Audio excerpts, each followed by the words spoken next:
কেন? তুই সোফায় গিয়ে ঘুমা। আমার সঙ্গে ঘুমানোর এত শখ তোর? যা সোফায় গিয়ে ঘুমা।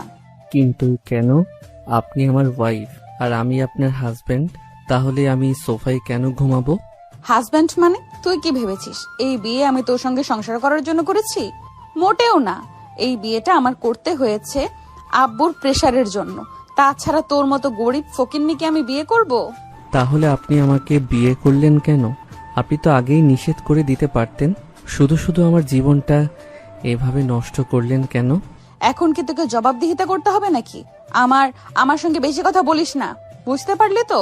তোর মুখটা আমার দেখতে ইচ্ছে করে না, ছোট লোক কোথাকার একটা। আবির এখনো বুঝতে পারেনি কেন তাকে এভাবে অপমান করতেছে ইরা। আবির নিজেও এই বিয়েতে রাজি ছিল না, কিন্তু তাকে বাধ্য করা হয় এই বিয়েতে। আবির ইরার বাবার বিশ্বস্ত একজন মানুষ। আবির গরিব পরিবারের একটা সন্তান। আবিরের বাবা ইরার বাবার ব্যবসায়িক প্রতিষ্ঠানের সামান্য একটা কর্মচারী, আর আবির সেই প্রতিষ্ঠানেরই ক্যাশ কাউন্টারে তার দায়িত্ব পালন করে। আবির একজন সৎ মানুষ, সে এই দায়িত্বের সঙ্গে কখনোই বেইমানি করেনি। সেজন্য ইরার বাবা তাকে এত বেশি বিশ্বাস করে, সেজন্য ইরার সঙ্গে আবিরের বিয়ে দিয়ে দেয়। কারণ হিসেবে সে বলেছে এই সময়ে এরকম বিশ্বস্ত একজন মানুষ পাওয়া খুবই কঠিন, তাই সে আবিরের মতো একটা ছেলেকে তার মেয়ের হাজবেন্ড হিসেবে বেছে নিয়েছে। কিন্তু ইরা এটা কোনোভাবেই মানতে রাজি নয়। সে আবিরকে কখনোই তার হাজবেন্ড হিসাবে মেনে নিবে না, এটা সে ক্লিয়ার ভাবে বলেছে। আমার তো কোনো দোষ ছিল না, আমি তো এই বিয়েতে রাজি ছিলাম না। কিন্তু আঙ্কেল আমাকে জোর করে আপনার সঙ্গে বিয়ে দিয়েছে। কিন্তু আপনি তো চাইলে আমাকে বিয়ে না করতে পারতেন, কিন্তু আপনি কেন আমাকে বিয়ে করলেন? কারণ হচ্ছে, যদি আমি তোকে বিয়ে না করতাম তাহলে বাবা হয়তো অন্য কারোর সঙ্গে আমার বিয়ে ঠিক করতো। কিন্তু আমি এখন বিয়ে করতে চাই না, আর আমি যাকে বিয়ে করতে চাই সে অন্য কেউ। তাই তো বাধ্য হয়ে তোর মতো ছোট লোককে বিয়ে করেছি। কারণ এখন আর আমার কোনো সমস্যা হবে না। আব্বু আমাকে বলতে আসবে না যে বিয়ে করো, কেউ আমাকে দেখতেও আসবে না। সময় মতো তোকে ডিভোর্স দিয়ে আমি নাহিদকে বিয়ে করব। ইরার মুখে অন্য একটা ছেলের কথা শুনে আবির অনেক কষ্ট পায়। তার কপালে যে এরকম দুঃখ ছিল সে ভাবতে পারেনি। ছোট থেকেই অনেক কষ্ট করে এই পর্যায়ে এসেছে, কিন্তু তার জীবনটা যে এভাবে নষ্ট হয়ে যাবে, ছন্নছাড়া হয়ে যাবে, সে কল্পনাও করতে পারেনি। ইরার হাতে পুতুল হয়ে থাকতে হবে আবিরকে, কারণ আবিরকে সে ডিভোর্স দিবে সময় মতো। আপনি আমাকে এভাবে বলির পাঠা না বানালেও পারতেন। আমার জীবনটা এভাবে ধ্বংস করে দেওয়াটা কি আপনার উচিত হয়েছে? প্রত্যেকটি মানুষের জীবনে একবারই ফিরে আসে, প্রথম বিয়ের মতো দ্বিতীয় বিয়েও কখনো হয় না। কিন্তু আপনি আমার সঙ্গে এরকম প্রতারণার ফাঁদ পেতে রেখেছেন, সেটা আমি জানতাম না। দেখ, বেশি কথা বলিস না। এমনিতেই সারাটা দিন একটু বিছানায় পিঠ লাগাতে পারিনি। এখন আমাকে ঘুমাতে দে। তুই গিয়ে সোফায় ঘুমিয়ে পড়, আর আমাকে জ্ঞান দিতে আসিস না। আমার সঙ্গে কম কথা বলবি। জোর করে তো আর ভালোবাসা পাওয়া যায় না, বাস্তবতাই মেনে নিতে হচ্ছে এখন আমাকে। তবে আমাকে যে কষ্ট আপনি দিলেন, এর থেকে দ্বিগুণ কষ্ট আপনি ফেরত পাবেন। উপরে তো একজন আছে, তিনি সবই দেখতেছেন। 2 টাকার ছোট লোকের কথার ওজন কত? আমাকে নাকি কষ্ট পেতে হবে? তোর এই আশা কখনো পূরণ হবে না। চুপ করে থাকতো। যা, তোকে বললাম না বেশি কথা বলিস না আমার সাথে। আমার মাথা গরম হয়ে গেলে কিন্তু তোর অবস্থা খারাপ করে ফেলবো। ভালোভাবে বলতেছি, সোফায় গিয়ে ঘুমিয়ে পড়, না হলে কিন্তু ভালো হবে না। আবির আর ইরার সঙ্গে বেশি কথা না বলে সে সোফায় গিয়ে ঘুমিয়ে পড়ল। আবির সারা রাত তার চোখের পাতা এক করতে পারেনি। সে শুধু ভেবে গেছে তার সঙ্গে যে এরকম অন্যায় হবে সেটা কল্পনাও করতে পারেনি। এখন এই বিষয়টা সে না পারতেছে কাউকে বলতে, আর না পারতেছে সইতে। আবির সকালে ঘুম ভাঙতে সে বুঝতে পারল সকাল হয়ে গেছে। সে তড়িঘড়ি করে রেডি হয়ে তার কাজে চলে গেল। এদিকে ইরা ফ্রেশ হয়ে হাত মুখ ধুয়ে তার ভার্সিটিতে চলে গেল। ভার্সিটিতে গিয়ে তার বান্ধবীদের সঙ্গে দেখা করে তার বান্ধবী তাকে ট্রল করতে লাগলো। কি রে ইরা, শুনলাম কালকে নাকি তোদের দোকানের একটা কর্মচারীর সঙ্গে তোর বিয়ে হয়েছে। এতই কি খারাপ চেহারা হয়ে গেছে নাকি তোর? তোর চয়েস এত ফকিনির মতো কেন? সামান্য একটা কর্মচারীকে বিয়ে করলি? দেখ, না জেনে না বুঝে আবল তাবল কোনো কথা বলবি না। এটা একটা ট্রিক্স। বাবা আমাকে অনেকদিন হলো বিয়ের জন্য চাপ দিচ্ছে, কিন্তু আমি নাহিদকে ভালোবাসি, সেটা তো তুই জানিস। কিন্তু বাবা নাহিদকে একদম পছন্দ করে না। এখন আমি এমন কাউকে বিয়ে করা উচিত যাকে আমার ইশারায় নাচাতে পারবো, যা বলবো তাই শুনবে। তাই জন্য আমি আবিরকে বিয়ে করেছি। কালকে ওকে ধমক দিয়ে সোফায় শুইয়েছি, আমার কথায় ওঠে আর বসে। তাই বলে এরকম সহজ সরল একটা ছেলেকে বলির পাঠা বানালি? ওরা তো সাধারণ ঘরের ছেলে, ওদেরও তো একটা আশা থাকে নাকি? যদি বিয়ে করতেই হতো তাহলে সরাসরি নাহিদের সঙ্গে পালিয়ে যেতি। তোর বাবা কিছুদিন পর এমনিতেই সব মেনে নিত। সেটা না করে তুই একটা সহজ সরল মধ্যবিত্ত ঘরের সন্তানকে তোর জালে ফাঁসিয়ে দিলি। অভিশাপ লাগবে রে বান্ধবী, গরিবের অভিশাপ কিন্তু বিফলে যায় না। তুই শুরু করে দিলে সেই অভিশাপের কথা। এগুলো শুনতে আর ভালো লাগছে না। চল তো, এখন বিরক্ত লাগছে। আর নাহিদ কোথায়? এখনো আসেনি নাকি ক্যাম্পাসে? 2 দিন হলো ওর সঙ্গে কথা হয় না। আমার একটু প্রেশারের মধ্যে ছিলাম তো, তাই ফোনটা বন্ধ করে রেখেছিলাম। কই, নাহিদকে তো আমি দেখিনি, হয়তো এখনো ক্যাম্পাসেই আসেনি। তুই চিন্তা করিস না, তুই এসছিস আর নাহিদ না এসে পারে নাকি? দেখবি কিছুক্ষণের মধ্যেই গন্ধ শুকতে শুকতে চলে আসবে। এটাই তো ভালোবাসা। কিন্তু নাহিদ ছেলেটা ইদানিং কেমন যেন একটা হয়ে গেছে, ওকে দেখে আমার একটু সন্দেহ হয়। কেমন সন্দেহ? খুলে বলতো। তোর কথার আগা মাথা কিছুই বুঝতে পারলাম না আমি। আচ্ছা বাদ দে, এখন এই সমস্ত কথা বলার সময় নেই। আগে চল ক্লাসে যাই। একটু পরে মাহিম স্যারের লেকচার আছে, যদি যেতে লেট হয় না তাহলে দেখবি কথা শোনাবে আমাদের। ইরা আর নিশা বেশি দেরি না করে সরাসরি ক্লাসরুমে গিয়ে বসে পড়ল। কিছুক্ষণ পরে মাইম স্যার এসে উপস্থিত হয়। মাইম স্যার অনেকক্ষণই লেকচার দেয়। ক্লাস শেষ হতে সবাই ক্যাম্পাসের মাঠে আড্ডা দিতে শুরু করে। হঠাৎ নাহিদ এসে হাজির। নাহিদ পিছন থেকে ইরা চুল টেনে ধরে। ইরা ব্যথা পেয়ে পিছন ঘুরেই দেখে নাহিদ। এরকম ফাজলামো কিন্তু পছন্দ হয় না। তুমি জানো, চুল ধরলে আমার বিরক্ত লাগে। তারপরেও কেন বারবার একই কাজ করো? তুমি তো জানো এটা আমার অভ্যাস, এটা আমি কখনো ছাড়তে পারবো না। এখন আমার জন্য একটু ব্যথা যদি সহ্য করতে নাই পারো তাহলে কিসের ভালোবাসা? তাই বলে তুমি আমাকে কষ্ট দিবে? আমাকে কষ্ট দিয়ে তুমি কি মজা পাও? নাকি ভালোবাসার মানুষকে তো সবাই আগলে রাখে, আর তুমি আমাকে কষ্ট দিতে চাও, আবার সেই কষ্ট দিয়ে তুমি মজা পাও? আচ্ছা এগুলো বাদ দাও তো, কিন্তু আমি তোমাকে যে সেদিন একটা কথা বলেছিলাম সেটার ব্যাপারে আমাকে তো আর বললে না। কিছু কিছু ভেবেছো কি সেই ব্যাপারে?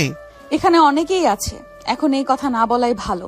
পার্সোনাল বিষয় সব জায়গায় বলা যায় নাকি? তুমি কি বোকা নাকি? আচ্ছা ঠিক আছে, বুঝতে পেরেছি। তাহলে ফ্রি হয়ে আমাকে কল দিও, আমার একটু কাজ আছে। আমার কিছু ফ্রেন্ড আছে, ওদেরকে ফটো তুলে দিতে হবে। ওরা আমার জন্য অপেক্ষা করছে, আমার হাতে সময় নেই এখন। ওগুলো কি আমার ছেলে ফ্রেন্ড নাকি মেয়ে ফ্রেন্ড, সেটা উল্লেখ করলে না তো? ইরার কথা শুনে নাহিদ কেমন যেন এলোমেলো হয়ে গেল। সে বুঝতে পারতেছিল না ইরাকে এখন কি জবাব দিবে। এর মধ্যেই ইরার বান্ধবী নিশা বলে ওঠে, দোস্ত, তুই এটা কেমন কথা বললি? নাহিদের কোনো ছেলে ফ্রেন্ড নেই, যা আছে সব মেয়ে ফ্রেন্ড। ও তো ছেলেদের সঙ্গে বেশি একটা মেশে না। তুই সব জেনেও বারবার কেন একই কথা বলিস? তুই চুপ থাকতো। আচ্ছা নাহিদ, তুমি জানো তো তোমার মেয়ে ফ্রেন্ড থাকুক এটা আমার পছন্দ না, তারপরও কেন এই কাজ করো? কি ব্যাপার, তুমি কি সে মানধাত্তার আমলে পড়ে আছো নাকি? এখন ডিজিটাল হও, মেয়ে ফ্রেন্ড থাকা অস্বাভাবিক কিছুই নয়। তুমিও ছেলে ফ্রেন্ড বানাও, তাতে আমার কোনো আপত্তি থাকবে না।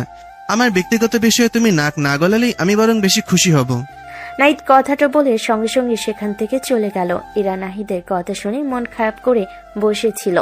তখনই তার বান্ধবী নিশা বলে, একটা জিনিস বুঝতে পারছি না, তুই সবকিছু জেনে শুনে কেন যে নাহিদের সঙ্গে এখনো রিলেশন কন্টিনিউ করছিস আমি বুঝতে পারছি না।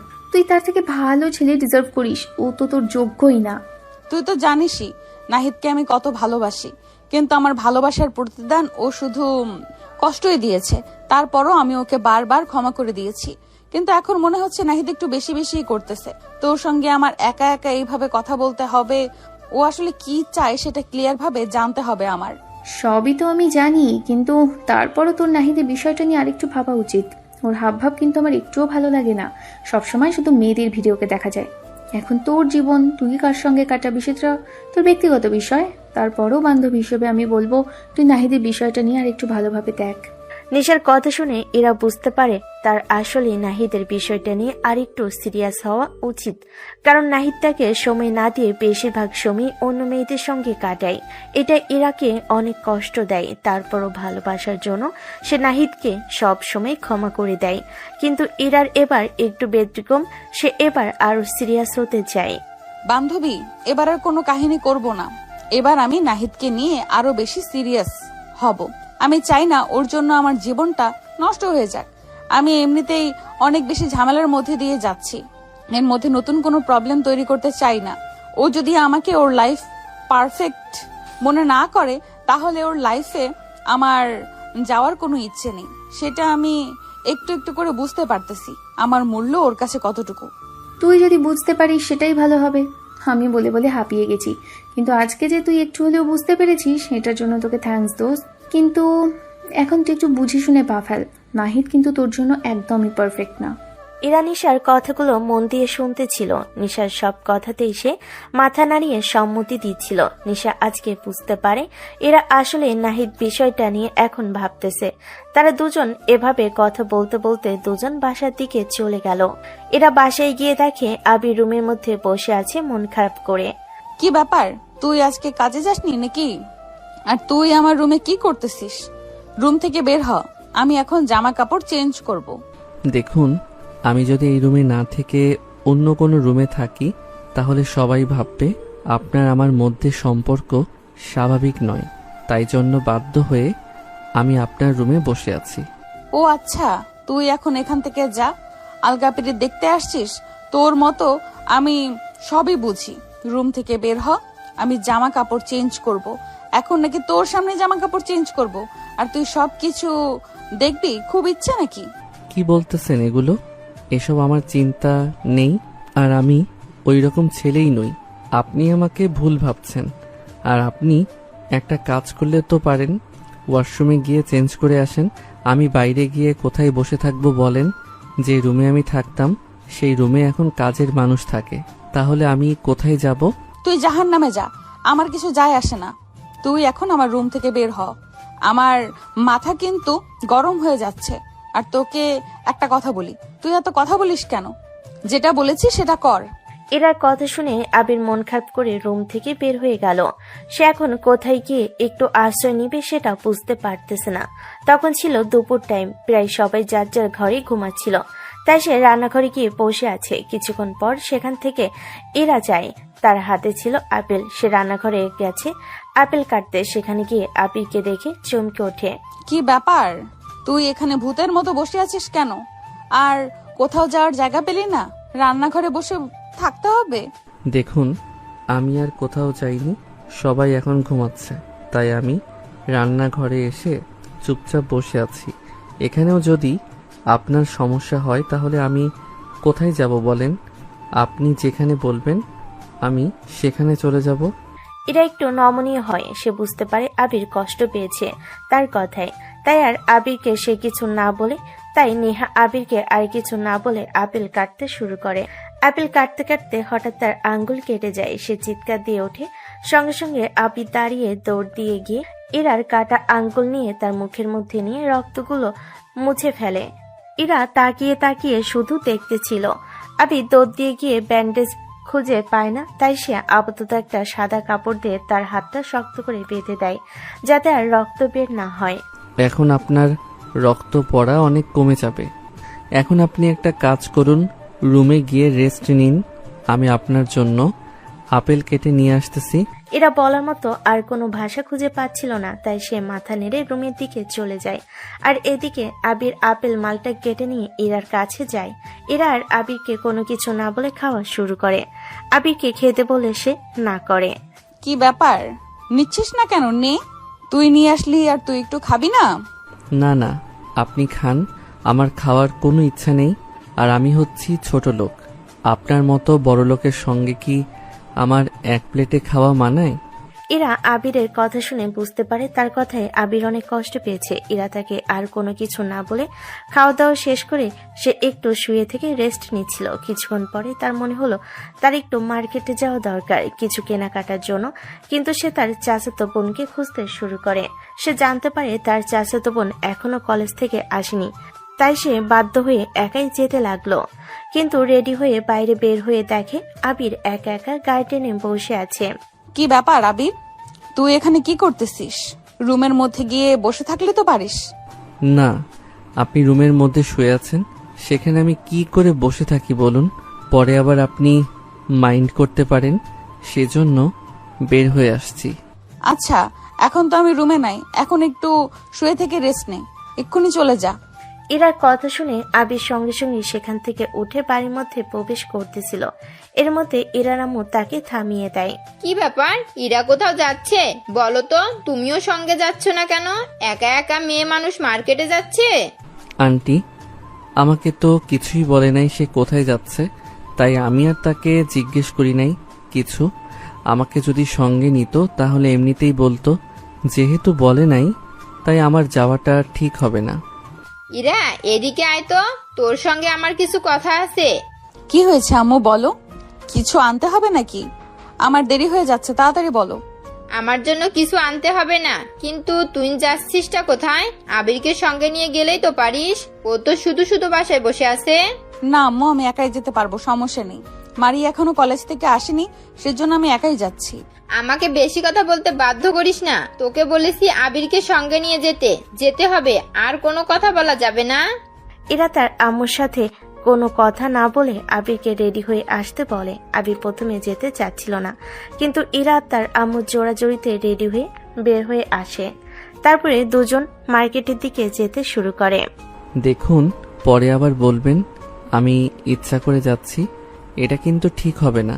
আপনি কিন্তু আমাকে যেতে বলেছেন। তুই একটু বেশি কথা বলিস। তোকে কি আমি বলেছি নাকি নিজের মনে মনে কথা তৈরি করিস নাকি তুই? না, আপনি তো এমনিতেই আমাকে দেখতে পারেন না, কখন আবার কি বলে ফেলেন আমাকে, সেজন্য আমি আগে থেকেই বলতেছি। আবিরের সরল মনের কথা শুনে ইরা বুঝতে পারে সে হয়তো আবিরকে একটু বেশি বকাবকি করে সবসময়, সেজন্য আবির তাকে দেখে সবসময় ভয়ে ভয়ে থাকে। কিন্তু ইরা যেন এখন একটু নরম হয়ে গেছে। সে আর আগের মতো আবিরের সঙ্গে খারাপ ব্যবহার করে না। সে বুঝতে পেরেছে তার খারাপ ব্যবহারের জন্য আবির অনেক কষ্ট পেয়েছে।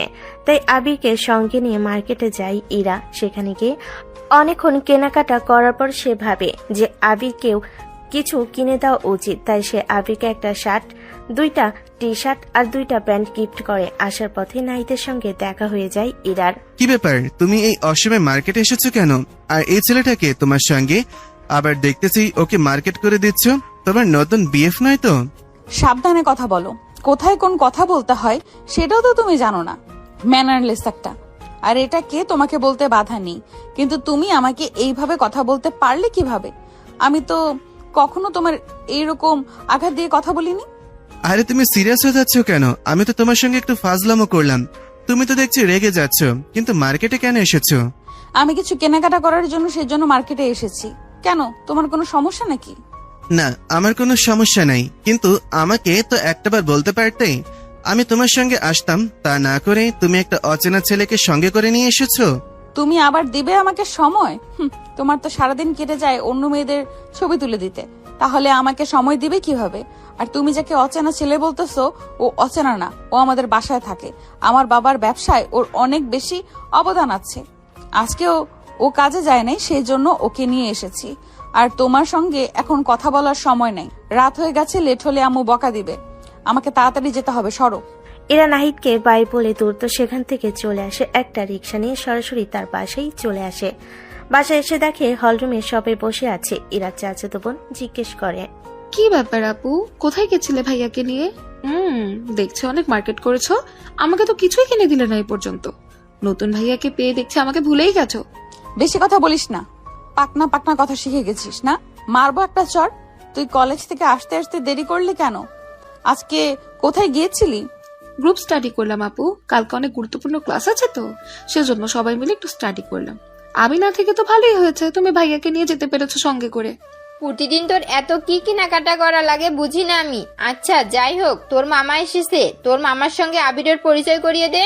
আমার বয়ে গেছে, আমার এতক্ষণ হাঁটাহাঁটি করেছি, আমার ক্লান্ত লাগতেছে। তোমার ইচ্ছে থাকলে তুমি পরিচয় করিয়ে দাও, আমি রুমে গেলাম, ফ্রেশ হতে হবে আমার। একথা বলেই ইরা তার রুমে চলে যায়। তার আম্মু আবিরের সঙ্গে তার মামা মামি মামাতো ভাই সবাই সঙ্গে পরিচয় করিয়ে দেয়। তার মামা বলে, বাহ, দুলা ভাইয়ের মুখে শুনেছিলাম তুমি নাকি অনেক লক্ষ্মী একটা ছেলে, আজকে বুঝতে পারলাম তুমি তো অনেক ভদ্র ছেলে। কত সুন্দরভাবে আমাদের সম্মান করলে। আজকালকার ছেলে তো এরকম সম্মান করতে জানে না, তুমি তো তার থেকে ভিন্ন দেখতেছি। না রে, আবির অনেক লক্ষ্মী একটা ছেলে। ও সব সময় কাজ করতে ভালোবাসে। ও কখনোই সময়কে অপচয় করে না। বাসায় থাকলে কখনোই রেস্ট করে না, এখানে ওখানে যেতেই থাকে। এই দেখ না, আজকে একটু বাসায় ছিল, কিসের কি রেস্ট নেবে তা না করে এখান থেকে ওখানে যাইতেছে আসতেছে। আপা, তুই আসলে অনেক ভাগ্যবান মানুষ যে এত সুন্দর লক্ষ্মী একটা জামাই পেয়েছিস। আমাদের কপালে যে কি আছে আল্লাহ ভালো জানে। দুলা ভাই, আমাদের তো এখনো কোনো ট্রিটই দিলেন না। কি খাবা বলো? বাসায় অর্ডার করে দিব নাকি বাইরে গিয়ে খাবে? কি যে বলেন না ভাই, বাড়িতে তো সবসময় খাওয়া দাওয়া করি, একটু বাইরে গিয়ে খাওয়া দাওয়া করবো, আড্ডা দিব, মজা করব। আপনি দেখছি কিছুই বোঝেন না। আচ্ছা ঠিক আছে, রাগ করো না। তুমি যেখানে যেতে চাও সেখানেই খাওয়াবো তোমাকে, সমস্যা নাই। কিন্তু আজকে তো রাত হয়ে গেছে, তাহলে কালকে নিয়ে যাব নাকি? তাতে চলবে, সমস্যা নেই ভাই। আমাকে শুধু নিয়ে খাওয়ালেই হবে। কিন্তু আজকেই যে যাওয়া লাগবে এমন কোনো মানে নেই। আপনি কালকেই নিয়ে যান আমাদেরকে। আচ্ছা ঠিক আছে, সমস্যা নাই। কালকে যখন যেতে চাও তখনই নিয়ে যাব তোমাদেরকে। শুধু আমাকে আগে থেকে জানিয়ে রেখো, তাহলে হবে। আচ্ছা ঠিক আছে দুলা ভাই, আপনি এখন রুমে যান। বাইরে থেকে এসে ক্লান্ত হয়ে গেছেন, একটু রেস্ট নিন। তারপর আপুকে সঙ্গে নিয়ে এসে খাওয়া দাওয়া করে তারপর আবার উপরে যাবেন। আবির সেখানে অনেকক্ষণ কথা বলার পর ভয়ে রুমের দিকে যাচ্ছিল আর ভাবতেছিল আবার না জানি ইরা তাকে কি বলে। সে ভয়ে ভয়ে রুমের ভিতর ঢুকতেছিল, এরই মধ্যে ইরা বলে ওঠে, কি ব্যাপার, এরকম চোরের মতো করে আছিস কেন রুমে ঢোকা বাদ দিয়ে? না, ভয় করতেছে। আবার যদি কিছু বলেন সেজন্য আগে থেকে সাবধান হয়ে নিচ্ছি। আচ্ছা তুই আমাকে একটা কথা বলতো, তুই কি বোকা সেজে থাকিস নাকি তুই আসলেই বোকা? তোকে কি আমি সবসময় বকা দেই নাকি? একটু চালাক হো, দুনিয়ায় বাঁচতে হলে নিজেকে চালাক করতে হয়। না, আমার চালাক হতে হবে না। আমি নিজেকে সহজ সরল ভাবে রাখতে চাই। চালাক হলে তো অহংকার চলে আসবে নিজের মধ্যে। আমি চাই না আমার মধ্যে কোনো অহংকার থাকুক। আমি এভাবে থাকতেই স্বাচ্ছন্দ্য বোধ করি। এতে যদি কেউ আমাকে বোকা ভাবে বা অপমান করে তাতে আমার কোনো যায় আসে না। আমি এটাতেই কমফোর্ট। আচ্ছা তোর যেটা ভালো মনে হয় সেটাই কর, তোর সঙ্গে আমার অতিরিক্ত কথা বলার কোনো লাভ নেই। আমি কি আজকে তাহলে এখানেই ঘুমাবো নাকি বাইরে গিয়ে অন্য কোথাও ঘুমাবো? তুই কি পাগল হয়ে গেছিস নাকি? তুই যদি বাইরে গিয়ে ঘুমাস তাহলে আব্বু আম্মু তো সবকিছু জেনে যাবে। তখন তো আমাকে সবাই খারাপ ভাববে যে আমি তোকে রুম থেকে বের করে দিয়েছি। তার থেকে তুই সোফায় ঘুমা, কিন্তু বেশি কথা বলবি না, চুপচাপ ঘুমিয়ে থাকবি। আবির আর কোনো কথা না বাড়িয়ে খাওয়া দাওয়া করে শেষ করে সোফায় ঘুমিয়ে গেল, কারণ কালকে তাকে সকাল সকাল শোরুমে যেতে হবে। এমনিতেই আজকে যায়নি, সেজন্য তার অনেক টেনশন হচ্ছে। ইরাও তার মতো ঘুমিয়ে গেল। সকালে ঘুম ভাঙতে ইরার চোখে পড়ে যে আবির ঘরে নেই। তার চাচাতো বোনকে জিজ্ঞেস করলে সে বলে শোরুমে গেছে। ইরাও খাওয়া দাওয়া শেষ করে দ্রুত ভার্সিটির উদ্দেশ্যে রওনা হয়ে গেল। ভার্সিটি গিয়ে সর্বপ্রথম নাহিদের সঙ্গে দেখা হয়। নাহিদ বলে, আজকে তো লেট হলো কেন তোমার? খুব ব্যস্ত সময় পার করছো নাকি তুমি ওই ছেলেটার সঙ্গে? তুমি আসলে একটা অমানুষ। তোমাকে কালকে বলার পরেও আবার সেই একই কথা রিপিট করে বলতেছো। তুমি কি আমাকে বিশ্বাস করো না নাকি? তোমাকে বিশ্বাস করে আমার কোন লাভ আছে নাকি? মেয়ে মানুষকে একটু ভরসা নেই, কখনকার প্রেমে পড়ে যায় ঠিক ঠিকানা নাই। সবাইকে নিজের মতো ভেবো না, বুঝতে পেরেছো? আমি কি তোমার মতো নাকি? তুমি তো সব সময় মেয়েদের ভিড়ের মধ্যে আঠার মতো লেগে থাকো। আমাকে কখনো দেখেছো ছেলেদের সঙ্গে আড্ডা দিচ্ছি? আমি তো সবসময় আমার বান্ধবীর সঙ্গে থাকি। কি ব্যাপার, আমাকে নিয়ে কি কথা হচ্ছে? আমার বদনাম করছিস নাকি দুজন মিলে? না, তোর কেন বদনাম করব? তোর জন্য তো আজকে এই অবস্থা। সবসময় ওর কানের কাছে এসে আমার নামে আজে বাজে কথা বলিস। সাবধানে কথা বলিস। নিজের মতো কি সবাইকে ভাবিস নাকি? তুই গুটিবাজ হতে পারিস, আমি না। আমি যেটা বলি সত্যি কথা বলি। আমি কখনো মিথ্যা বলে বিভ্রান্ত করি না কাউকে। আর তুই কেমন সেটা পুরো ইউনিভার্সিটির মেয়েরা জানে। তুই কি বলতে চাচ্ছিস আমি লজ্জা মেয়েদের সাথে থাকলে কি সবাই লজ্জা হয়ে যায় নাকি? যদি তাই হয় তাহলে তো তুই আর ইরা আরো বড় লজ্জানি। তোকে বলেছিলাম না, এখন শুনছিস তো ওর কথা? ওর কথার কোনো আগামাথা আছে? মুখে যা আসছে তাই বলছে, কোনটা ভালো কোনটা মন্দ কিচ্ছুই বুঝছে না। আচ্ছা এতক্ষণ ধরে যে আমি আর তুমি কথা বলতেছি, আমার যে আঙ্গুল কেটে গেছে সেখানে ব্যান্ডেজও করেছি, সেটা কি একবারও তোমার নজরে পড়েছে? কিরে, হাত কাটলো? কোনো কিছু কাটতে হলে যে একটু দেখে শুনে কাটতে হয়, সেটা কি জানো না নাকি? শুধু শুধু আঙ্গুলটা কেটে ফেলেছ। তোমার মনোযোগ কোথায় থাকে আমি সেটাই বুঝতে পারি না। এমনিতেই ঠিক হয়ে যাবে, চিন্তার কোনো কিছু নেই, ওষুধ খেলেই হবে। বাহ, তুমি যত সুন্দর করে আমাকে সান্ত্বনা দিবে সেটা আমি কল্পনাও করতে পারিনি। অবশ্য তোমার থেকে এর থেকে বেশি কিছু আশা করাও বোকামি, আর সেই বোকা হচ্ছে আমি। আমার মতো বোকা এই পৃথিবীতে আর একটাও নেই। তা না হলে কি তোমার মতো ছেলের সঙ্গে আমি প্রেমের সম্পর্ক থাকে? দোস্ত, আমার সব কথা কি এখন মিলে যাচ্ছে নাকি? তোকে বলেছিলাম না, নাহি তোর জন্য পারফেক্ট না। ওর কথা ঠিক নেই। তোর সঙ্গে কথা বলতে আসলে শুধু ঝগড়া লাগে, কিন্তু যখন অন্য মেয়েদের সঙ্গে কথা বলে তখন মনে হয় মুখ দিয়ে মধু ঝরে। বাদ দে তো, এখন এখান থেকে চল। ওর সঙ্গে কথা বললে তো শুধু মেজাজ খারাপ হবে। না, বাদ দেবো কেন? আজকে তার শেষ দেখে যাব আমি। নাহিদ, অনেক সহ্য করেছি, আর না। আজকে তোমাকে আমি ক্লিয়ার করে একটা কথা বলতেছি। আজকে থেকে তোমার সঙ্গে আমার আর কোনো সম্পর্ক নেই। তোমার সঙ্গে আমি ব্রেকআপ করে দিলাম। তোমার মতো তুমি থাকো, আমি আমার মতো। বুঝতে পেরেছি তো, নতুন কাউকে পেয়ে গেছো, সেই জন্য তো আর আমাকে ভালো লাগছে না। সমস্যা নেই, এটা যদি তোমার সিদ্ধান্ত হয় তাহলে আমার আপত্তি কেন? তোমার সঙ্গে জোর জবরদস্তি করার কোনো প্রশ্নই আসে না। এরা দ্রুতই সেখান থেকে চলে যায় নিশাকে নিয়ে। এরা বুঝতে পেরেছে নাই তার জন্য পারফেক্ট লাইফ পার্টনার হতে পারবে না। সে ভুল একটা মানুষকে চুজ করে ফেলেছিল, কিন্তু সঠিক মানুষকে সে মূল্য দিতে পারেনি। সবসময় তাকে অপমান করেছে, তার ভালোবাসা থেকে দূরে সরিয়ে রেখেছে। যে ভালোবাসা পাওয়ার যোগ্য সে পেয়েছে অপমান, লাঞ্ছনা আর দুঃখ। আর যে ভালোবাসা পাওয়ার যোগ্য না সে পেয়েছে ভালোবাসা। যদি আমাকে একটা কথা বলতো, তোর যে বিয়ে হয়ে গেছে সেটা তুই নাহিদকে বলিসনি কেন? বলিনি, তাই এই অবস্থায় যদি বলতাম তাহলে হয়তো এতক্ষণে আমার গায়ে হাত তুলতে। ওকে দিয়ে একটুও বিশ্বাস নেই। ওকে যদি আগেই বলতি তাহলে ওর রূপ এতক্ষণে তুই দেখে ফেলতি, কারণ ওর আসল রূপ অনেক ভয়ানক। সারাদিন মেয়েদের সঙ্গে ঘোরাফেরা করে, আর নেশাখোর পোলাপানের সঙ্গে ওর বন্ধুত্ব। যাই হোক, তুই ওর থেকে সাবধানে থাকিস। ও কিন্তু মোটেও ভালো ছেলে নয়। এখন কিন্তু ও খারাপ কিছু করলেও করতে পারে। সমস্যা নেই, আমিও দেখবো ও কি করতে পারে। আরো আগে এই জন্য বলিনি, আমি একটা সময়ের অপেক্ষা করতেছিলাম। সময় আসলে তখন ওকে বুঝিয়ে বলতাম, কিন্তু তার আগেই যে ও এত খারাপ ভাবে নিজেকে উপস্থাপন করবে সেটা আমি বুঝতে পারিনি। তবে ভালো হয়েছে, ও আমাকে আগেই বলে দিয়েছে। কিন্তু একটা খারাপ মানুষের জন্য আমি একটা ভালো মানুষকে কষ্ট দিয়েছি। আবিরের টাকা নিয়ে মধ্যবিত্ত পরিবারের সন্তান, তারপরও ওর মন অনেক ভালো। আমি এত বকাবকি করার পরেও ও আমার সেবা করে। আমার হাত কেটে যাওয়ার পরে দৌড়াদৌড়ি করে ব্যান্ডেজ না পেয়ে কাপড় নিয়ে এসে আমার হাত বেঁধে দেয়, আমাকে আপেল মালটা কেটে খাওয়ায়, যত্ন নেয় আমার। আর আমি কিনা ওকে কষ্ট দিয়েছি? আর যে আমাকে কষ্ট দেয় তাকে আমি ভালোবাসা দিয়েছি। নিজের প্রতি এখন ঘৃণা হচ্ছে আমার। তুই যে বুঝতে পেরেছিস সেটাই অনেক কিছু। এখন তুই ভেবে দেখ, ওই ছেলেকে ডিভোর্স দিবি নাকি ওর সঙ্গে সম্পর্ক কন্টিনিউ করবি। ওর সবকিছু ঠিক আছে, কিন্তু ওর মতো বিচ্ছি একটা ছেলেকে আমি কিভাবে হাজবেন্ড হিসেবে মেনে নেব বল? পিচ্ছি তো কি হয়েছে? তোর কথা শুনে তো বুঝলাম যথেষ্ট পরিমাণ ম্যাচিওর। বাস্তবতা ও অনেক আগেই শিখে গেছে। ও কষ্ট করতে জানে। পিচ্ছি একটা ছেলের কাঁধে তার সংসার ডিপেন্ড করে। তোর এত খারাপ ব্যবহারের পরেও ও কোনো রিয়াক্ট করেনি, তার মানে তুই বুঝতে পারছিস না? নিশার কথা শুনে ইরা শুরু করে তার কথাগুলো উপলব্ধি করতেছে। সে এখন আসলে মনে করতেছে আবির পিচ্ছি হলে কি হবে, এর মধ্যে সততা আছে, বিশ্বস্ত একজন। এই সময়ে ওর মতো ছেলে পাওয়া ভাগ্যের ব্যাপার। তবে কি আজকে ইরা আবিরের সঙ্গে সম্পর্ক পূর্ণ স্থাপনের চেষ্টা করবে?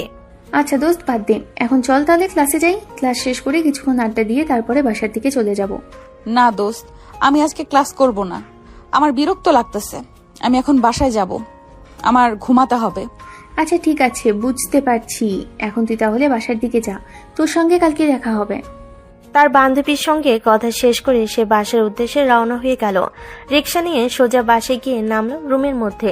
যাওয়ার আগে হলরুমের সবাই তাকে জিজ্ঞেস করে এত তাড়াতাড়ি কেন বাসায় চলে এসেছে। সে কাউকে কোনো উত্তর না দিয়ে সোজা তার রুমে চলে যায়। তার মামি জিজ্ঞেস করে, কি ব্যাপার আপা, এরা একদম কিছু না বলে রুমের মধ্যে চলে গেল কেন?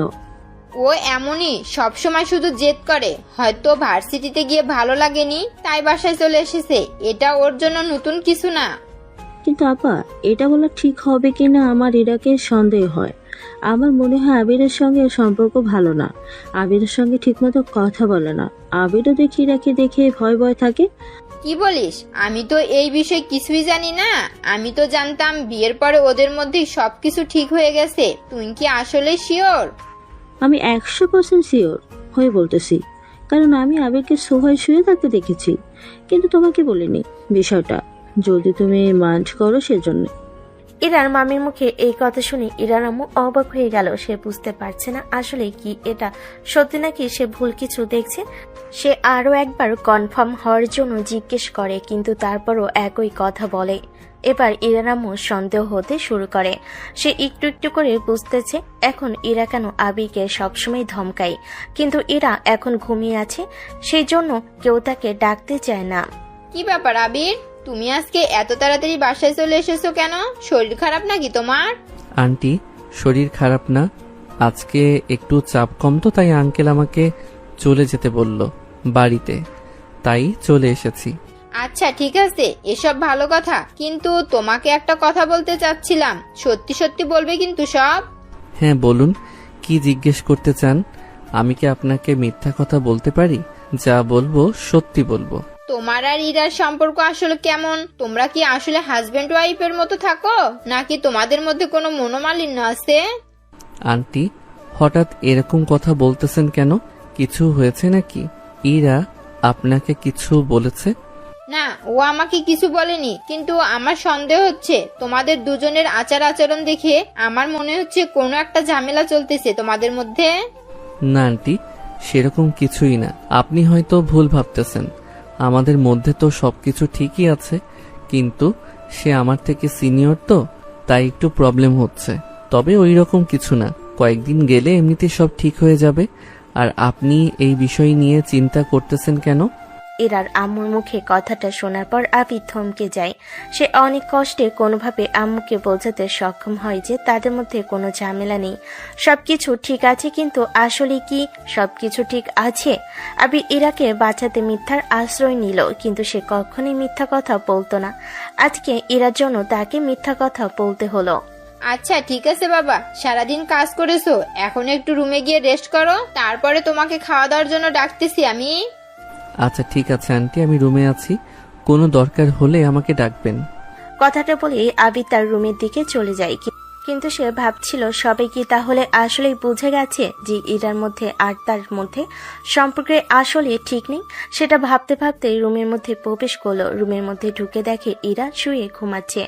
মায়াবতী মুখটা দেখে আবির অপলক দৃষ্টিতে তাকিয়ে থেকে উপভোগ করতেছে আর মনে মনে বলতেছে, একটা মেয়ে কি এত সুন্দর আর কিউট হতে পারে? মুগ্ধ হয়ে ইরার মুখের দিকে তাকিয়ে আছে।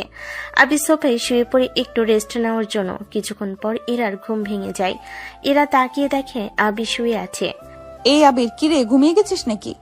না ঘুমাইনি, বলুন, কিছু বলবেন আমাকে?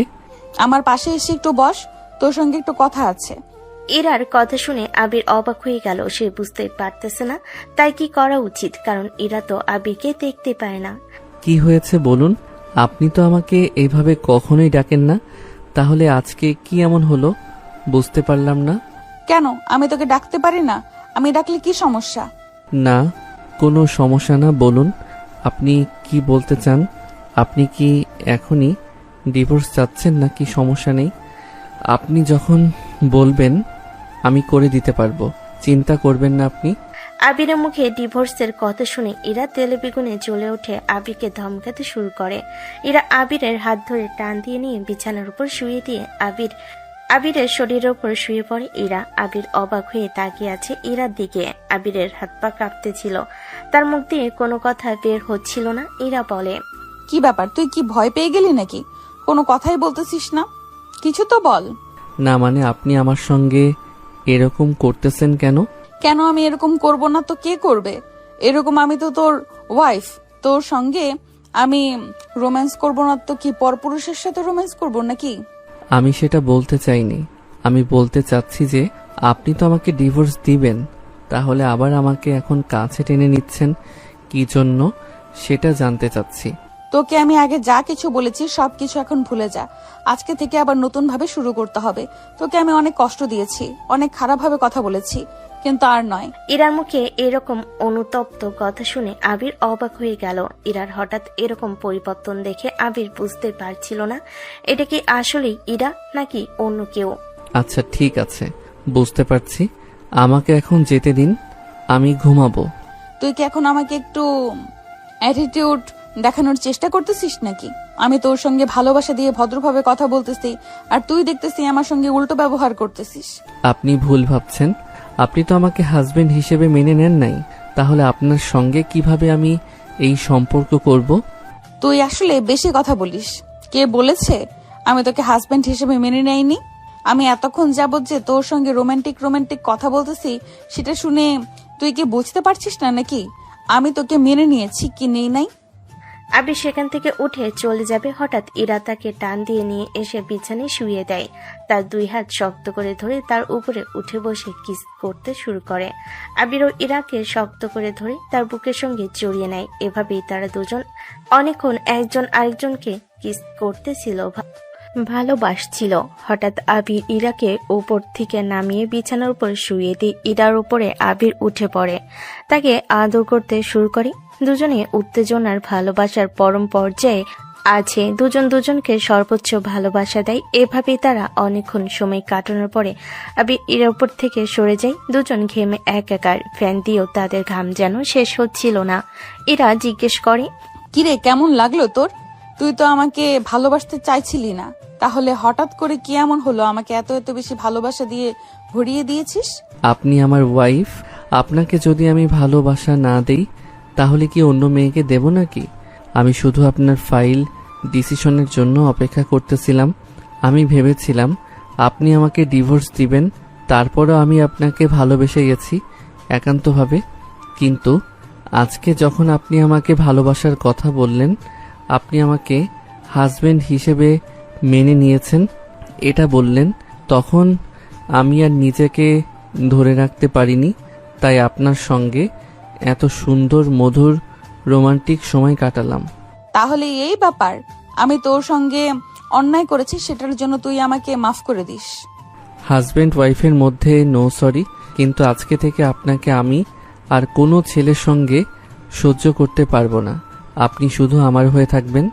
এটা নিয়ে তোর কোনো চিন্তা করতে হবে না। আজকে থেকে আমি শুধু তোর, তুই শুধুই আমার জীবন সঙ্গী হিসাবে এখন আমি শুধু তোকেই চাই। তাহলে নাহিদ, আপনি তার সঙ্গে রিলেশন করতেন, ও যদি এখন এই বিষয়টা নিয়ে অনেক ঝামেলা করে তখন? কোনো সময় আমার সামনে ওর কথা বলবে না। ওর সঙ্গে আমি ব্রেকআপ করে দিয়েছি। ওর মতো স্বার্থপর কেউ আমার জীবনে থাকার থেকে তোর মতো বোকা সহজ সরল একজন থাকাই অনেক কিছু। এর মধ্যে হঠাৎ বাইরে থেকে ইরার আম্মু তাদেরকে খাওয়ার জন্য নিচে আসতে বলে।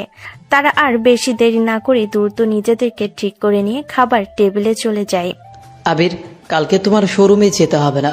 কালকে কোনো চাপ থাকবে না। আমি অন্য কাউকে দিয়ে কাজগুলো হ্যান্ডেল করার চেষ্টা করব। তুমি বাসায় থাকো, এরাকে সময় দাও।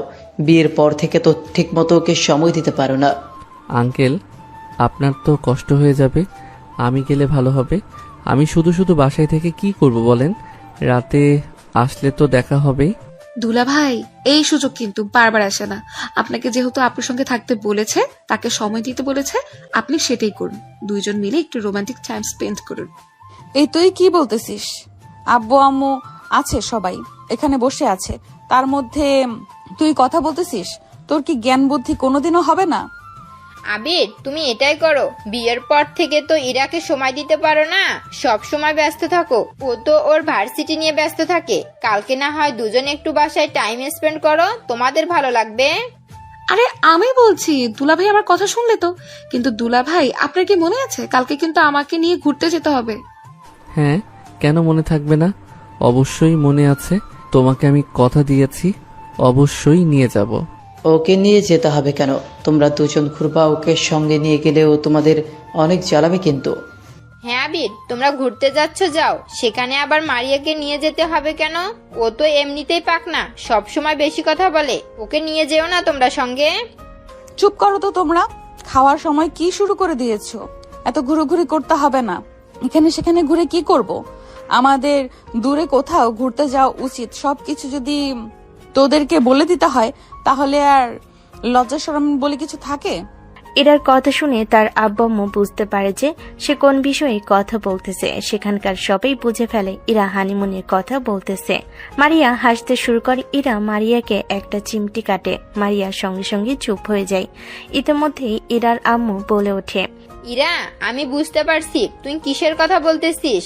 আচ্ছা ঠিক আছে, আমি তোর আব্বুর সঙ্গে এই বিষয়ে কথা বলবো আর চেষ্টা করব দ্রুত তোমাদেরকে দূরে কোথাও ঘোরার প্ল্যান করার জন্য। কিন্তু তোরা দেখ, তোরা কোথায় ঘুরতে যাবি, লোকেশন চয়েস কর। তোর আব্বু কিচ্ছু বলবে না, সমস্যা নেই। এই দেখো, বলতে না বলতে এটার অনুমতিও তোমরা পেয়ে গেলে। আপু, আমার জন্য কিন্তু পেয়েছো। আমি যদি তখন উচ্চ স্বরে না আসতাম তাহলে কিন্তু তারা বুঝতো না যে আসল বিষয়টা কি। আমাকে কিন্তু খাওয়াতে হবে আর নতুন কিছু কাপড় দিতে হবে। এই পাকনা, তুই কি একটু চুপ থাকতে পারিস না নাকি? সব সময় শুধু কথাই বলিস, বড়দের মধ্যে কথা বলতে হয় না। আর আমি জানি তোকে বললেও তো শুনবি না। চাচু, তুমি যখন আমি তোমাদের কথা শুনবো না তাহলে কেন বারবার এই একই কথা বলো? হ্যাঁ, দুলা ভাইয়ের সামনে আমার ইজ্জতটাই দিলে শেষ করে। খাবার টেবিলে তখন অনেক হাসাহাসি হচ্ছিল। অনেকদিন পর যেন খাবার টেবিলে আনন্দ ফিরে এসেছিল। আগের মতো সবাই বুঝতে পারে ইরা অনেক পরিবর্তন হয়ে গেছে। সে আর আগের মতো নেই। সবাই খাওয়া দাওয়া শেষ করে যার যার মতো রুমে চলে গেল। ইরা আর আবিরও খাওয়া দাওয়া শেষ করে তাদের রুমে চলে গেল। তারা দুজনে অনেক ক্লান্ত, তাই বেশি দেরি না করে দুজনে একে অপরকে জড়িয়ে ধরে ঘুমিয়ে পড়ে। ভোরের আলো ফুটতেই ইরার ঘুম ভেঙে যায়। সে ঘুম থেকে উঠে ফ্রেশ হয়ে চলে যায় রান্নাঘরে, গিয়ে আবির জন্য চা নাস্তা রেডি করতেছিল। এটা আবার তার আম্মু দেখে ফেলে। পুরো বাড়ির সবাই যেন শকড হয়ে যায়। আমার তো নিজের চোখেই বিশ্বাস হচ্ছে না যে ইরা এসে চা তৈরি করতেছে। তোমরা কি বলতে চাচ্ছ? আমি কি কখনো চা তৈরি করিনি নাকি? আজকে মনে হলো আবিরের জন্য একটু চা তৈরি করি, তাই রান্নাঘরে এসেছি। আর তোমরা আমাকে নিয়ে হাসাহাসি করতেছো। না না, হাসাহাসি করবো কেন? তুই বানা, আমি একটু পর রান্নাঘরে আসতেছি। কি ব্যাপার আপু, শুধু নিজের হাজবেন্ডের জন্য চা বানাচ্ছ? আমাদের জন্য একটু বানাও, আমরা তো টেস্ট করে দেখি তোমার হাতের চা কেমন হয়। নিজের চা নিজের হাতে বানিয়ে খা। আমি কি তোদের জন্য চা বানাবো নাকি? তুই চা পারলে নিয়ে নে, আমি শুধু চাটা বানালাম আবিরের জন্য। বাবা, নিজের হাজবেন্ডের জন্য চা বানাতে পারছো আর আমাদের জন্য একটা কাপ চা বানিয়ে দেবে না? শুনে খারাপ লাগলো। এই পাকনা শর্ত এখান থেকে, শুধু কথা বলেই যাস, চুপ করে থাকতে পারিস না? নিজে নিজে বানিয়ে খা, সর এখান থেকে। ইরা মারিয়াকে পাশ কাটিয়ে তার রুমের দিকে চলে গেল। রুমে গিয়ে দেখে আবির রুমের মধ্যে নেই। এদিক ওদিক তাকালে তাকে কোনোখানে না দেখে ডাকা শুরু করে। কিছুক্ষণ পরে আবির ডাকে সাড়া দেয় যে সে গোসলখানায় আছে। সে গোসল করে ফ্রেশ হয়ে বের হলে দেখে ইরা তার জন্য চা নিয়ে এসেছে।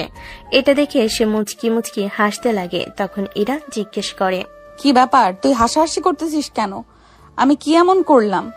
না, অবাক হচ্ছি যে আপনি আমার জন্য নিজের হাতে চা করে নিয়ে এসেছেন।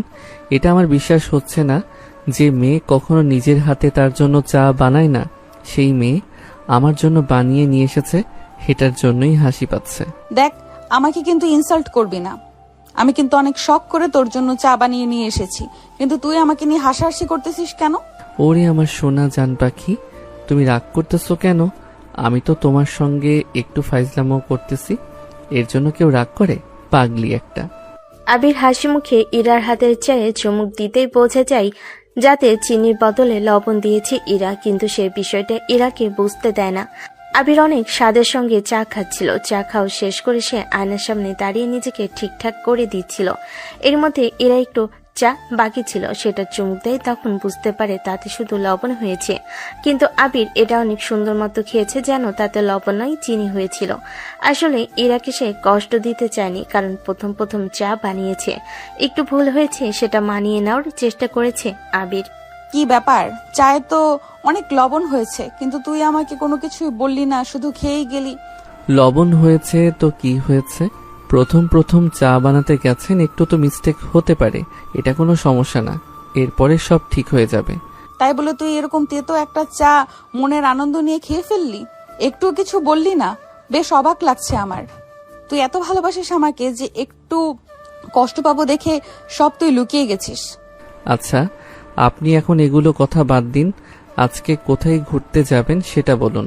আজকে কোথায় যাব সেটাই তো বুঝতে পারতেছি না, একটু ভেবে দেখতে হবে। আশেপাশে কোথায় ভালো একটা রেস্টুরেন্টে গিয়ে বসবো, তুই আর আমি ভালো সময় কাটাবো। আচ্ছা, একটা কথা বলি, এখন কি আমরা তুই বা আপনি না বলে সরাসরি তুমিতে নেমে আসতে পারি না? নাকি আপনার কোনো প্রবলেম আছে? যদি আপনার কোনো সমস্যা থাকে তাহলে এভাবেই ঠিক থাক। তুই একদম আমার মনের কথাই বলেছিস।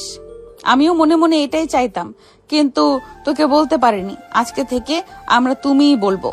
আবির ইরার কথা শুনে সঙ্গে সঙ্গে তুমি করে সম্বোধন করতে শুরু করলো। এটা নিয়ে তাদের মধ্যে অনেক হাসাহাসি মজা শুরু হলো, কিন্তু হঠাৎ আবির ফোন বেজে ওঠে। আবিরকে একটু শোরুমে যেতে হবে, অনেক ইম্পর্ট্যান্ট একটা কাজ চলে এসেছে। কাজটা করতে 10 মিনিটের মতো সময় লাগবে, সেজন্য ইরাকে বাসায় রেখে এসে কাজটি করতে চলে যায়। ওখানে গিয়ে ইরার আব্বু বলে, তুমি চলে এসেছো? দেখো আমার না কিছুই মনে থাকে না, তোমাকে ফোন দিয়ে আসতে বারণ করব, আমার একটুও মনে ছিল না। আচ্ছা এসেছো, ভালো হয়েছে, এই টাকাটা নাও। না না আঙ্কেল, টাকা লাগবে না, আমার কাছে টাকা আছে, সমস্যা নেই, আমি চালিয়ে যেতে পারবো। আপনি একটা গুরুত্বপূর্ণ কাজের জন্য আমাকে ফোন করেছিলেন, তাহলে সেটা করেই যাই। সেই জন্যই তো বললাম তোমাকে ফোন করে আসতে বারণ করব। আমার একটুও মনে ছিল না, যে কাজের জন্য তোমাকে আসতে বলেছিলাম সেটা কমপ্লিট হয়ে গেছে। এখন তুমি বাসার দিকে চলে যাও, আর এই যে টাকাটা নিয়ে যাও। আবির টাকাটা নিতে চাচ্ছিল না, কিন্তু ইরার বাবার জোরাজোরিতে সে টাকাটা নিতে বাধ্য হয়। সে টাকাটা নিয়ে বাসার দিকে যাবে, রিকশায় উঠতে যাবে, তখনই তাকিয়ে দেখে ইরা রিকশা করে কোথায় একটা যাচ্ছিল, সঙ্গে মারিয়াও ছিল। সে ইরাকে ডাকাটে কি করে সে শুনতে পায় না, তাই রিকশা নিয়ে ইরাকে ফলো করতে লাগলো। ইরা একটা জায়গায় গিয়ে রিকশা থেকে নেমে নাহিদের সঙ্গে দেখা হয়। ইরা নাহিদের সঙ্গে কথা বলতে শুরু করে। এটা দেখে আবির অনেক রেগে যায়। রিকশা থেকে নেমে ভাড়া দিয়ে সেদিকে যাচ্ছিল, এর মধ্যে ইরার হাত ধরে জোরপূর্বক টেনে নিয়ে ফাঁকা একটা জায়গার দিকে নিয়ে যাচ্ছিল নাহিদ। এটা দেখে আবিরের মাথায় রক্ত উঠে যায়। সে দৌড়ে গিয়ে দেখে সেখানে আরো 5-7 জন ছেলে উপস্থিত। আবির বলে ওঠে, কি ব্যাপার, তোমরা আমার ওয়াইফকে কোথায় নিয়ে যাচ্ছ? ছাড়ো বলতেছি, এটা কিন্তু ঠিক হচ্ছে না। আবির, তুমি কোথা থেকে আসলে? তুমি একটা কাজ করো, মারিয়াকে ওদের হাত থেকে ছাড়িয়ে নাও। এরা কিন্তু খারাপ ছেলে। এরা আমাকে মিথ্যা কথা বলে নাহিদ এখানে নিয়ে এসেছে। আমাকে বলেছে ওর নতুন গার্লফ্রেন্ডের সঙ্গে আমার পরিচয় করিয়ে দেবে, আর আমাদের মধ্যে সম্পর্ক বন্ধুত্বের মতো রাখবে। কিন্তু এখানে আসার পর ও আমার সঙ্গে জোর জবরদস্তি করতেছে, আমার ক্ষতি করতে চাচ্ছে। তুমি প্লিজ কিছু একটা করো। তুমি এখানে আসার আগে আমার সঙ্গে একটাবার কথা বলতে পারতে। আমাকে যদি বলতে, তাহলে আমি তোমার সঙ্গে আসতাম। তুমি মারিয়াকে কেন সঙ্গে করে নিয়ে এসেছো? শুধু শুধু মেয়েটাকে বিপদে ফেলে দিয়েছো। সরি আবির, আমি বুঝতে পারিনি যে ওদের উদ্দেশ্য খারাপ ছিল। আমি তো সরল মনে এখানে চলে এসেছি, কিন্তু এখানে এসে দেখি এই অবস্থা।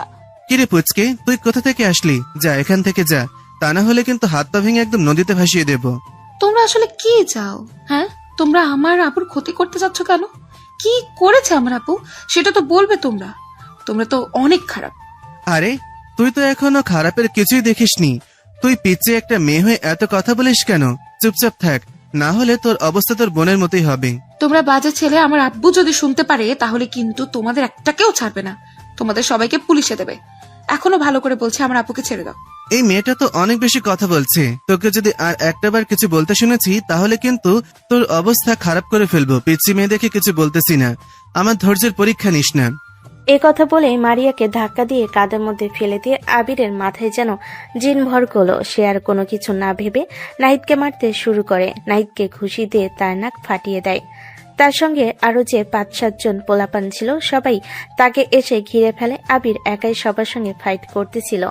এক পর্যায়ে আবিরকে পিছন থেকে নাহিদ হকি স্টিক দিয়ে বাড়ি মারে। আবির ঘুরে উঠে নাহিদের থেকে হকি স্টিকটি কেড়ে নিয়ে নাহিদকে মারতে শুরু করে। আবির একে একে সবাইকে সে লাঠি দিয়ে পিটিয়ে আহত করে এক পর্যায়ে সবাই দৌড় দিয়ে পালাতে পারে, কিন্তু নাহিদ অনেক বেশি আঘাতের ফলে সে সেখান থেকে দৌড় দিতে পারে না। আবির নাহিদকে আরো মারতে শুরু করে। যখন এরা বুঝতে পারে যে নাহিদ মারা যেতে পারে, তখনই আবিরকে থামিয়ে দেয়। আবিরকে যখন এরা থামিয়ে দিচ্ছিল, তখন আবির ইরাকে সজোরে চড় মেরে বসে। মারিয়া তো অবাক হয়ে তাকিয়ে আছে। মারিয়া বলল, কি ব্যাপার ভাইয়া, তুমি আপুকে কেন আঘাত করলে? আপুর তো এখানে কোনো দোষ নেই। ওরা আপুকে মিথ্যে কথা বলে এখানে নিয়ে এসেছে। তোমার আপু কি ছোট মানুষ নাকি? সে কি বুঝতে পারে না? আর ও এই ছেলেটাকে কি এখনো ভুলতে পারতেছে না নাকি? ও ফোন করলো আর তোমার আপুর সঙ্গে সঙ্গে চলে আসলো, আমাকে একটাবার বলার প্রয়োজন মনে করলো না। আবার আমি যখন ওকে মারতেছি ও এসে কেন থামিয়ে দিল আমাকে? ভাইয়া তুমি আসলে ভুল বুঝছো। ইরা আপুর এরকম কোনো ইন্টেনশনই ছিল না, তাকে ফাঁসানো হয়েছে। আর ওর যদি খারাপ কোনো উদ্দেশ্য থাকতো তাহলে তো আমাকে সঙ্গে করে নিয়ে আসতো না। ওর মনে ভয় ছিল, সেজন্য আমাকে সঙ্গে করে নিয়ে এসেছে। আপনি তো এই ছেলেকে কখনো সহ্য করতেই পারবেন না, তাই আপনাকে ফোন করেনি আপু। আবিরের এইরকম রাগ দেখে ইরা অবাক হয়ে যায়। ইরা বুঝতে পারতেছিল না এটা কোন আবিকে দেখতেছে সে। আবি তো এরকম ছিল না, হঠাৎ তার কি হলো যে এতগুলো ছেলেদের সঙ্গে একাই মারামারি করে সবাইকে ভাগিয়ে দিল। ইরা কান্না করতে শুরু করলো। ইরার কান্না দেখে আবির একটু শান্ত হলো। আবির ইরাকে জিজ্ঞেস করলো, কি ব্যাপার, তুমি কান্না করতেছো কেন? আমি তোমাকে এমনি এমনি থাপ্পড় মারিনি। তুমি এই হারামজাদাটাকে মারতে বাধা দিচ্ছ কেন আমাকে? ওকে আমি আজকে মেরে ফেলবো। দেখো আবির, আমি চাই না যে তোমার কোনো ক্ষতি হোক। ও তো খারাপ ছেলে। ওকে যদি তুমি মেরে ফেলো তাহলে তো তোমার নামে পুলিশ কেস হবে। তখন আমার কি হবে বলো? সেজন্য আমি তোমাকে বাধা দিচ্ছিলাম। চলো এখান থেকে, ওর শাস্তি ও পেয়ে গেছে। এখানে আর এক মুহূর্ত থাকবো না আমরা। হ্যাঁ ভাইয়া, প্লিজ চলুন, এখানে আর থাকা যাবে না। আমাদের যদি আরো ছেলেপেলে নিয়ে আসে তাহলে সমস্যা হয়ে যাবে। তাড়াতাড়ি এখান থেকে চলুন। দুজন সেখান থেকে আবিরকে নিয়ে চলে যায়। একটা রিক্সা নিয়ে বাসায় যেতে যাবে, এর মধ্যে হঠাৎ আবিরের হাতের দিকে তাকিয়ে দেখে ওর হাত কেটে রক্ত বের হচ্ছে। তাই এরা বাসায় না গিয়ে সরাসরি ডাক্তারের কাছে যায় আবিরের হাতটা ব্যান্ডেজ করার জন্য। সেখানে গিয়ে আবিরের হাত ব্যান্ডেজ করা শেষ হলে তারা রিক্সা নিয়ে আবার বাসার দিকে চলে আসে। তাদের ফিরতে ফিরতে প্রায় সন্ধ্যা হয়ে গেছিল। তখন বাড়ির হলরুমে সবাই উপস্থিত ছিলেন।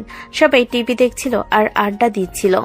এর মধ্যে সেখানে রয়ে যায় ইরা, আবির, মারিয়া। আবিরের হাতে ব্যান্ডেজ দেখে সেখানে থাকা সবাই অবাক হয়ে যায়। ইরার আম্মু জিজ্ঞেস করতে শুরু করে, কি ব্যাপার বাবা, তোমার কি হয়েছে?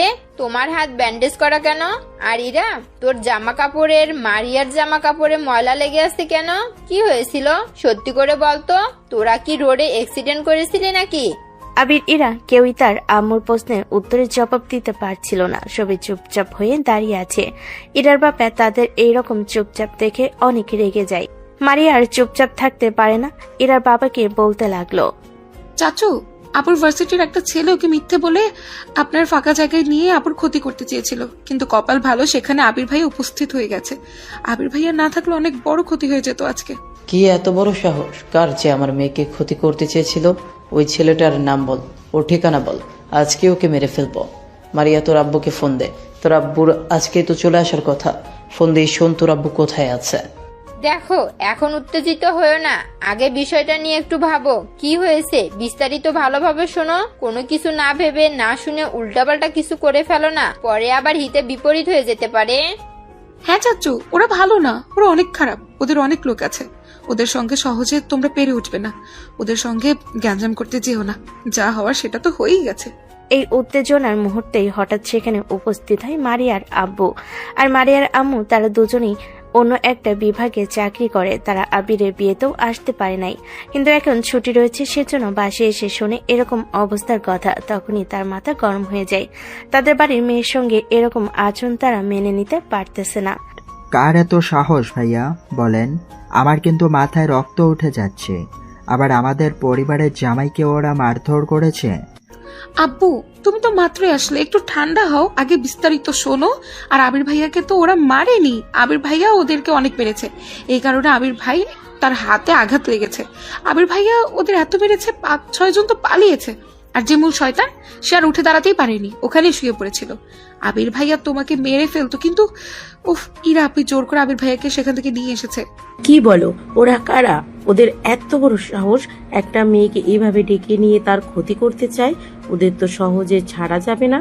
দেখো, তোমরা সবাই মাথা ঠান্ডা করো, যেটা হবার সেটা তো হয়ে গেছে।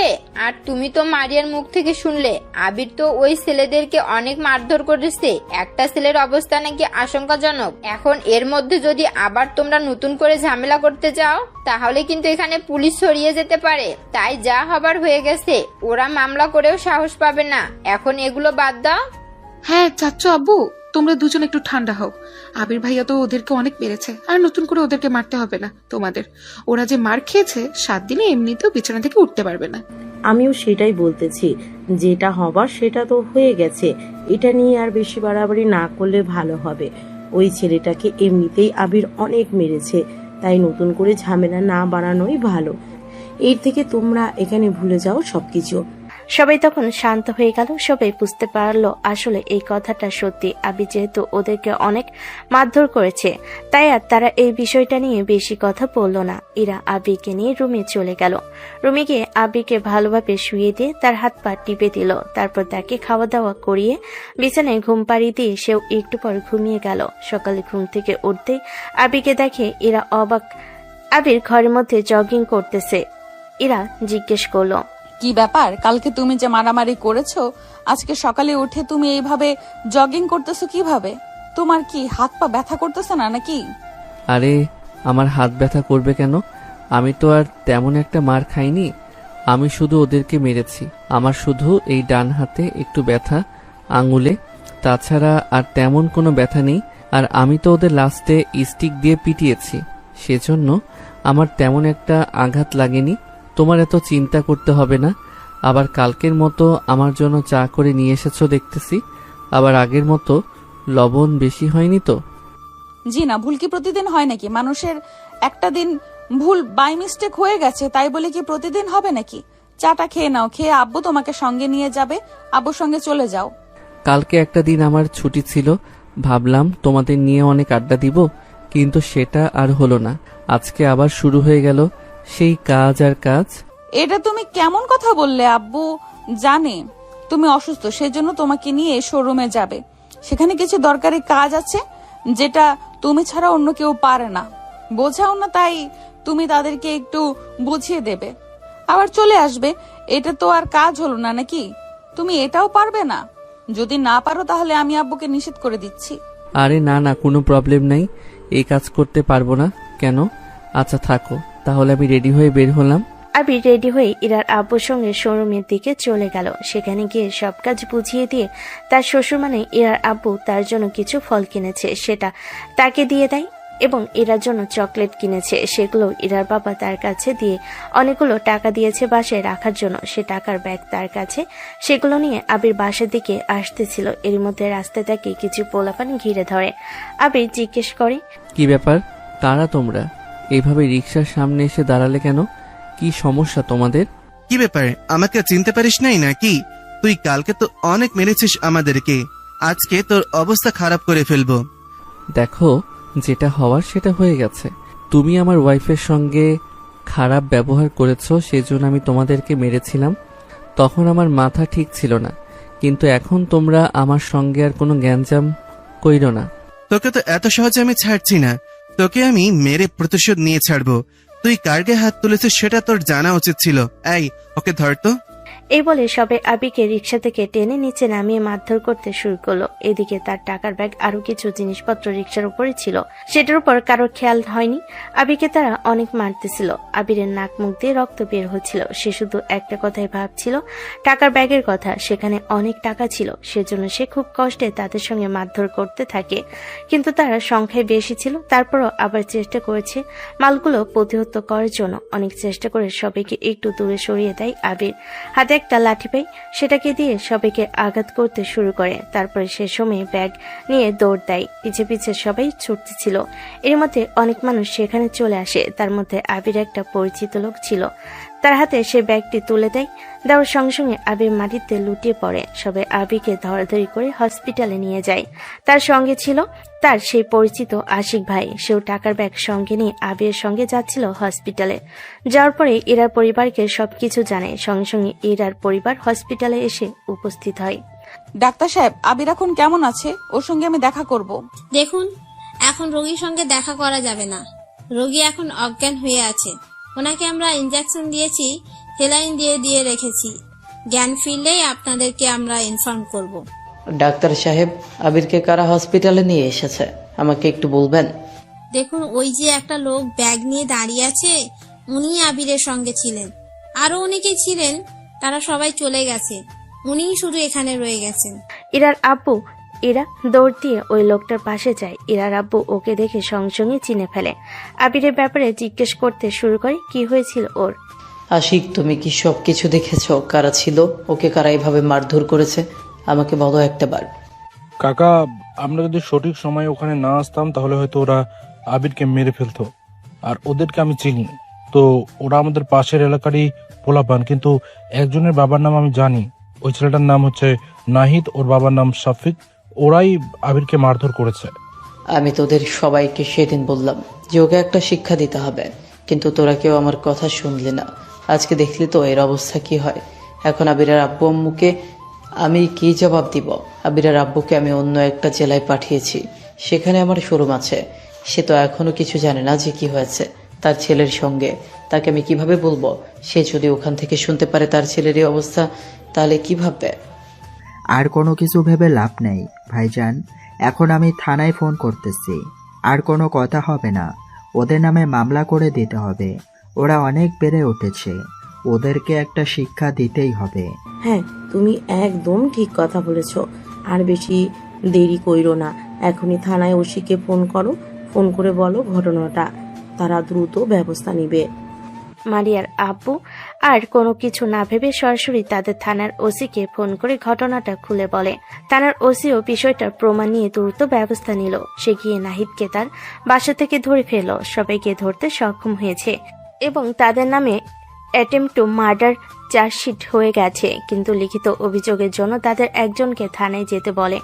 ওসি তাই মারিয়ার আব্বুই সেখানে চলে যায় লিখিত অভিযোগ দিতে। এদিকে এরা শুধু কান্না করতেছিল আবিরের জন্য। আবিরকে নিয়ে পুরো পরিবারের মাথায় একটা চিন্তার ভার নেমে আসলো। কিছুক্ষণ পর ডাক্তার আসলো। দেখুন, আপনারা আর কোনো চিন্তা করবেন না, রোগী এখন সুস্থ আছে। রোগীর তেমন কোনো একটা ক্ষতি হয়নি, কিন্তু তার শরীরে কিছু কিছু জায়গা হালকা পাতলা ক্ষতি হয়েছে।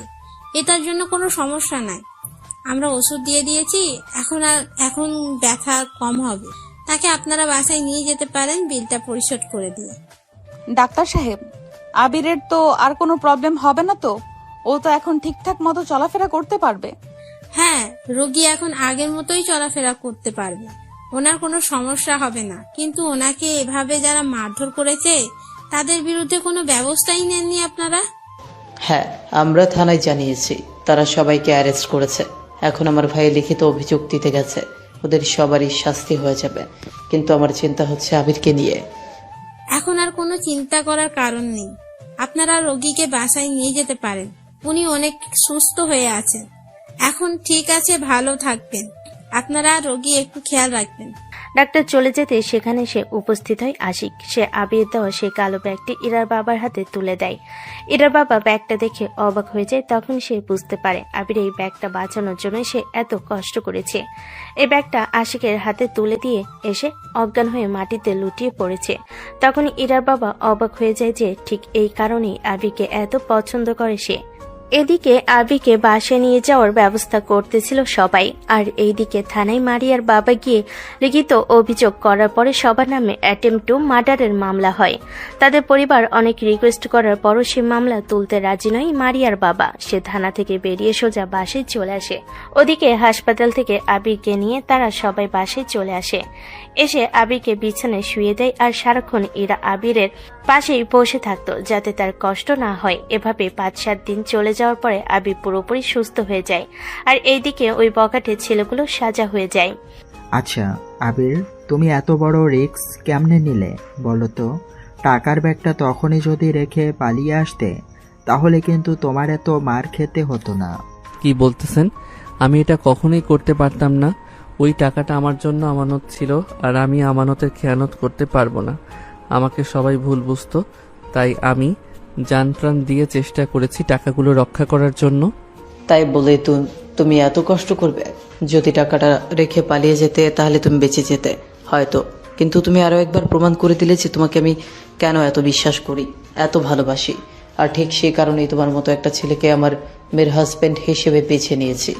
কারণ আমি জানি তোমার মতো ছেলে যে ঘরের জামাই হবে সেই ঘরে কখনোই বিপদ আসতে পারে না। তুমি এখন সেটার প্রমাণ দিয়ে যাচ্ছ। এটা আপনি কি বলতেছেন? এটা আমার দায়িত্ব ছিল, আর আমি আমার দায়িত্ব সবসময় পালন করার চেষ্টা করি।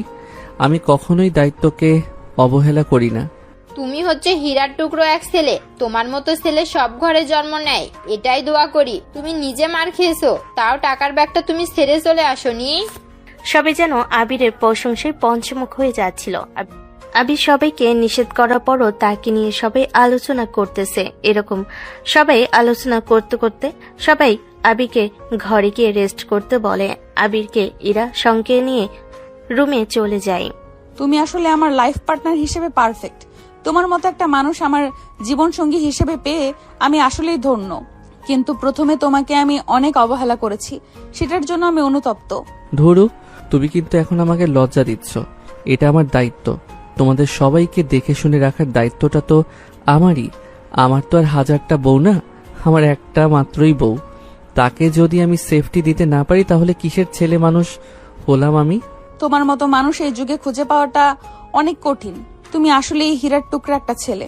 কি যে বলো না, এখন কিন্তু একটু বেশি বেশি হয়ে যাচ্ছে।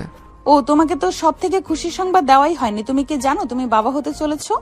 তুমি কি সত্যি বলতেছো? আসলে আমি বাবা হব? কতদিন হলো আমাকে তো জানাওনি। কিভাবে জানাবো বলো? আজকেই তো পরীক্ষা করলাম, পরীক্ষা করে পজিটিভ আসছে। তুমি খুশি না? কি বলতেছো? এই কথা শোনার পরে কোনো ছেলে খুশি না হয়ে পারে? বাবা হব খুশি একদিকে আর অন্য সব খুশি একদিকে রাখলে সমান ওজনই হবে। আমার এখনো বিশ্বাস হচ্ছে না। বেশি না, আর 8 মাস দেরি করো, তারপরে আমাদের ঘরে ফুটফুটে একটা বাচ্চা জন্ম নিবে। আমাদের নতুন অতিথি এখনো আব্বু আম্মুকে এটা বলিনি, কারণ আমি সবার আগে কথাটা তোমাকে জানাতে চেয়েছি। এখন তোমাকে বলেছি, এখন সবাইকে বলবো গিয়ে।